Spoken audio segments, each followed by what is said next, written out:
that. It was like amazing. It gives me goosebumps now, just Dancing in the Dark and Born in the USA and Darlington County, all those songs. That album is the greatest album. It's unbelievable, that album.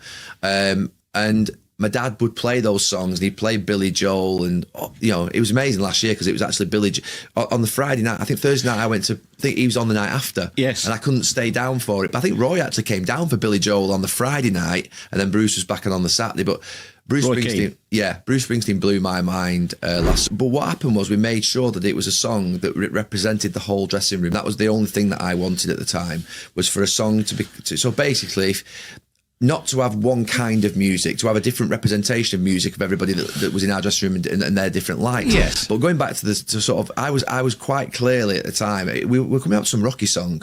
I know that for a fact. And basically I said, it's just not right. We hadn't been successful for 3 years. I dispute Alan's record where he came to see me. I think I went to the club secretary, Ken Merritt, and said basically, look, I think we need to change the song on the way out.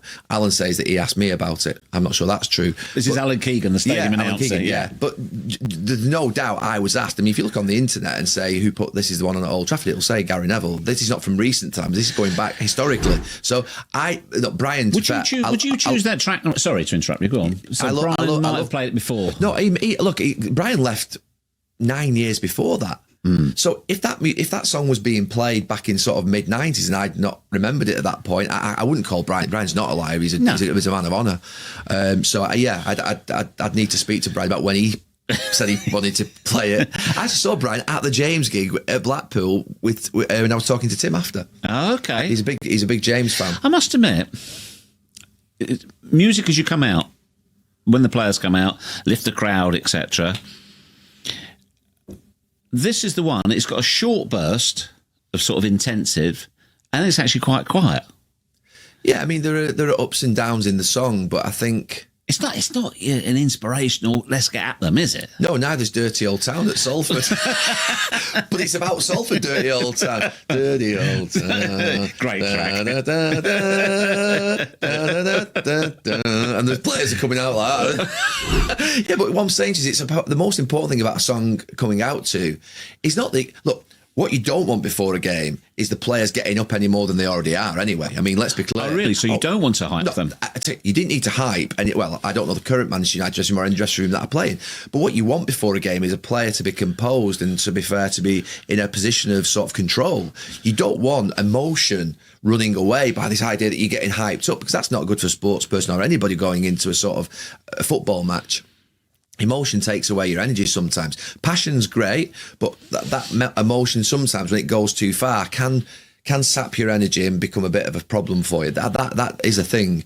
So for me, the idea of coming out to a song that gets you going, I don't think you needed at Old Trafford in the tunnel a song that got us going. We knew we had to go out there and win. What we wanted was a song that was representative of our city, representative of the club, and meant something. He would take the piss out of me, but it was actually something I thought, he's actually got a point.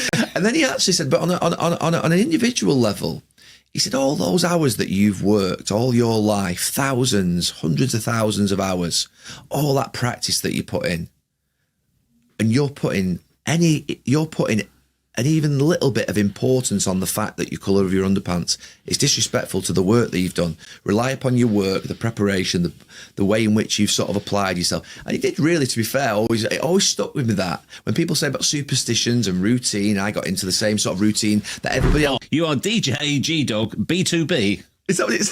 Yes. What is... I mean... Tim just said we'll play a group of songs... what would he? I think he said they're a very. This is at Kendall Calling, the music festival. I think it's on the Sunday night after the final act's on, and obviously then there's loads of people still. You're closing the show. Oh, absolutely. I will close it. Wait till they get Innocent Man from Billy Joel and they go, "What's this?" No. Yeah, I just said we'll pick a group of songs that will, and the crowd are in good form, and we'll go for it. And have you ever DJ'd? Never in my life. Do you want my horrible question that I put to Glenn Hoddle the other day? I'm going to give you a choice. If I gave you the choice, you either never see a game of football again or you never hear music again. Which would you choose? You can only have football or music. I love my football. I love my football. I mean, look, I'm a football man, and the idea of not watching a football match again.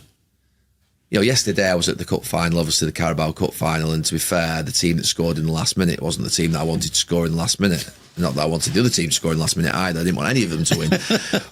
But when you see football sometimes, that thrill of a last minute winner and the mesmerising nature of sort of what it brings. But then when I go to a concert, it's the only other time where I feel that you've got genuine joy and happiness and togetherness.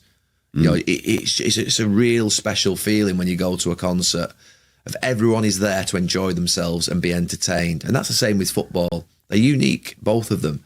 But I can't see myself never watching a football match again. I don't know why I've come up with it. It's a horrible question. Yeah, but I think, to be fair, could I do without music? No, it'd be difficult, because I think music's such an important part of all our lives. When you think of it, you know, if you put, and I think a lot of people say this maybe from Manchester, if you put me on a seat in a bar or in a pub, and you just hear the ring of that acoustic guitar and someone singing with a little bit of a gravelly voice, I'm instantly in a good place and happy. It's amazing. I'm actually getting goosebumps a little bit. The idea of sort of someone singing live in a small venue, in a pub, you know, the idea of them singing sort of songs, and it's absolutely amazing. You have a drink and you've got friends around you. It's probably one of the best environments you could ever put me in. And I'm not a big drinker, I'm not a big socialiser, but just the idea that it's an amazing feeling. It's the transformative effect of music, isn't it? Yeah. Say if we were sat in a bar having a drink, fine, we're having a natter. Absolutely. Somebody put a good track on, you're away. Yeah, absolutely. Or even better, someone sort of, you know, acoustic guitar comes on with a singer, and you sort of, you know, or a piano even, not necessarily, but I'm more in guitar than piano. But you know something, I actually think that Beyonce, and look, I can't call myself a Beyonce fan. I couldn't name 3 songs. But there are some artists that are that good that they can transcend across all the sort of different, if you like, demographic of people and attract to them. And she's got that. She's a world class. So she had the idea that she can do a sort of, you know, I think she's the first black singer to ever be in the top of the country and western charts in America, which I think is amazing. That's what she's the opposite of divisive. Yes. Do you know what I mean? Inclusive. In a world where I just see so much division, I'm not going political on you here, but there's so much divisive language.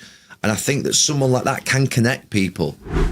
In many ways, they're comparable, being a top-level athlete, footballer, and an artist to a degree, in that the way you have to conduct yourself, look after yourself, and you are only at the top of your trade while they want you.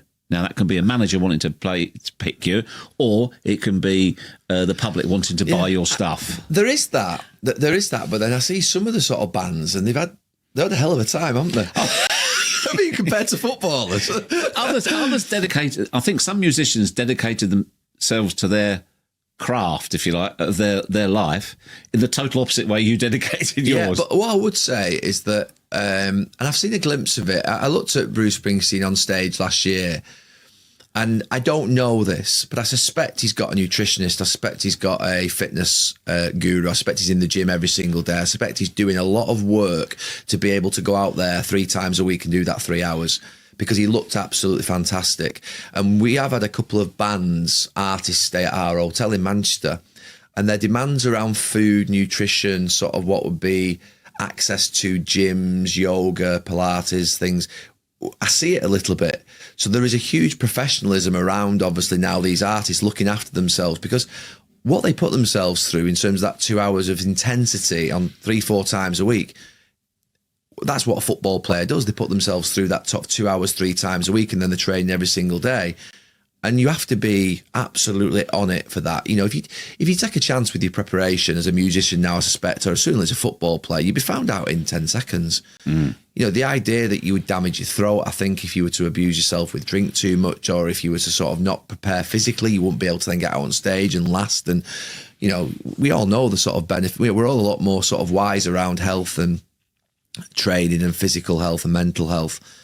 So I suspect that's something that's quite new in the last 10, 15 years for musicians as well, because before that, I suspect they were having a good time after a concert. The usual thing would have been, right, we're on the lash. But to be fair, that was the same for football players. But now I would be surprised if there are many bands that do that on a regular basis. They will probably now, after a concert, they'll probably start their recovery of their voice, of their bodies, to start work for the next day or next, gig that they have in the next couple of days. So there are some similarities, but it's the same with everything. You get the flash in the pans, the one sort of song wonders, the one album wonders. You get the ones that stay there for 10, 15, 20 years, and you get the ones that are legends and stay there forever.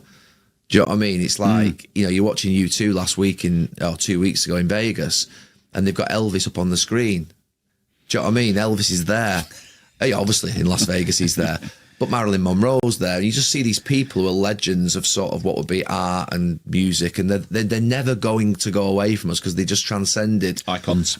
They are icons. They're beyond. And there are some of those that sort of, the music will live on. The Beatles will be the same. Obviously, their music just will live on forever, irrespective of sort of, like, say, whether they're here or not.